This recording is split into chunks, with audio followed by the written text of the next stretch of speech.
ഗ്രാമപ്രദേശങ്ങളിൽ ഒരാൾക്ക് 3 വോട്ടുകളുണ്ട്. എങ്ങനെയാണ് വോട്ട് രേഖപ്പെടുത്തേണ്ടത്? പോളിംഗ് ബൂത്തിൽ എത്തുമ്പോൾ എന്തെല്ലാം ശ്രദ്ധിക്കണം? സാജിദ് അജ്മൽ തയ്യാറാക്കിയ റിപ്പോർട്ട്. 7 ജില്ലകൾ പോളിംഗ് ബൂത്തിലേക്ക് എത്താൻ ഇനി ഏതാനും സമയം മാത്രമാണ് ഉള്ളത്. ഒരു ഗ്രാമപഞ്ചായത്ത് പ്രദേശത്ത് ഒരു വോട്ടർക്ക് 3 വോട്ടുകൾ ഉണ്ടാകും. അത് നഗരസഭകളിലും കോർപ്പറേഷനാണെങ്കിൽ ഒറ്റ വോട്ടാണ് ഉണ്ടാവുക. ഞാൻ പാലക്കാട് പ്രായരി പഞ്ചായത്തിലാണ് ഉള്ളത്.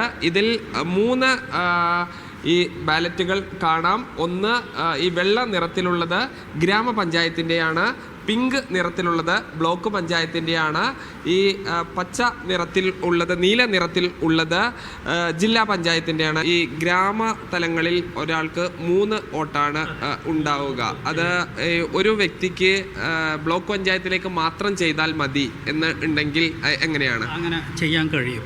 കാരണം ഒരു വ്യക്തിക്ക് ബ്ലോക്ക് പഞ്ചായത്തിലെ സ്ഥാനാർത്ഥിയെ മാത്രം എനിക്ക് പരിഗണിച്ചാൽ മതി എങ്കിൽ അദ്ദേഹം സ്വാഭാവികമായിട്ടും വരുന്നു, അയാളുടെ തിരിച്ചറിയൽ കാർഡ് കാണിക്കുന്നു, 1ാമത്തെ പോളിംഗ് ഓഫീസർ അയാളെ തിരിച്ചറിയുന്നു, 2ാമത്തെ പോളിംഗ് ഉദ്യോഗസ്ഥൻ മഷി തേക്കുന്നു, സ്ലിപ്പ് നൽകുന്നു, 3ാമത്തെ പോളിംഗ് ഉദ്യോഗസ്ഥൻ അദ്ദേഹത്തെ വോട്ട് ചെയ്യാൻ അനുവദിക്കുന്നു. ഇനി ഒരു വ്യക്തി അവിടെ വെച്ചിട്ട് ഞാൻ ആർക്കും ചെയ്യുന്നില്ല എന്ന് പറഞ്ഞിട്ട് റിഫ്യൂസ്ഡ് ടു വോട്ട് എന്നുള്ളൊരു പരിപാടിയുണ്ട്. അങ്ങനെ അദ്ദേഹത്തിന് തിരിച്ചു പോകാം, കുഴപ്പമില്ല, അടുത്ത ആൾ ആ വോട്ട് ചെയ്യും. അദ്ദേഹം റെഫ്യൂസ് ചെയ്തു എന്നും പറഞ്ഞിട്ട് നമ്മൾ നോട്ട് ചെയ്യും.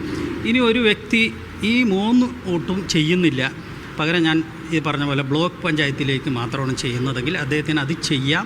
ചെയ്ത ശേഷം അവസാനം എൻഡ് എന്ന് പറയുന്ന ഒരു ബട്ടനും കൂടെ അദ്ദേഹം പ്രസ് ചെയ്താൽ മാത്രമേ വോട്ട് റെക്കോർഡ് ആവുകയുള്ളൂ എന്ന ഒരു വ്യത്യാസം മാത്രമേ ഉള്ളൂ. ഇനി എങ്ങനെ അദ്ദേഹം അതിനും തയ്യാറല്ല, അങ്ങനെ പോയി കഴിഞ്ഞാൽ പിന്നെ ഒരു ഓപ്ഷൻ മാത്രമേ ഉള്ളൂ, പ്രിസൈഡിങ് ഓഫീസർക്ക് ആ ബട്ടൺ അമർത്തുക എന്നുള്ളതാണ്. പിന്നെ അയാളുടെ മുന്നിലുള്ള ഒരു വഴി. ഒരു വോട്ടർ 3 വോട്ടും ചെയ്ത് കഴിഞ്ഞാൽ ഗ്രാമപഞ്ചായത്ത്, ബ്ലോക്ക് പഞ്ചായത്ത്, ജില്ലാ പഞ്ചായത്തിൻ്റെ കൂടി അമർത്തി കഴിഞ്ഞാൽ എൻ്റെ ഇല്ലെങ്കിലും ആ വോട്ട് രേഖപ്പെടുത്തിയതായിട്ട് വരും. അതെ.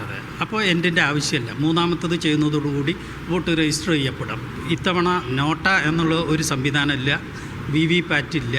അതൊക്കെയാണ് ഇത്തവണത്തെ ഇലക്ഷൻ്റെ വ്യത്യാസമുള്ള ആളുകളൊക്കെ ഉണ്ടാവും. അവർ പിന്നെ 2 വോട്ട് ചെയ്ത് പിന്നെ എൻ്റെ അമർത്തിയില്ലെങ്കിൽ പിന്നെ പ്രിസൈഡിങ് ഓഫീസറെ എൻ്റെ അമർത്താണ് ഞങ്ങൾക്ക് അറിയാൻ കഴിയും.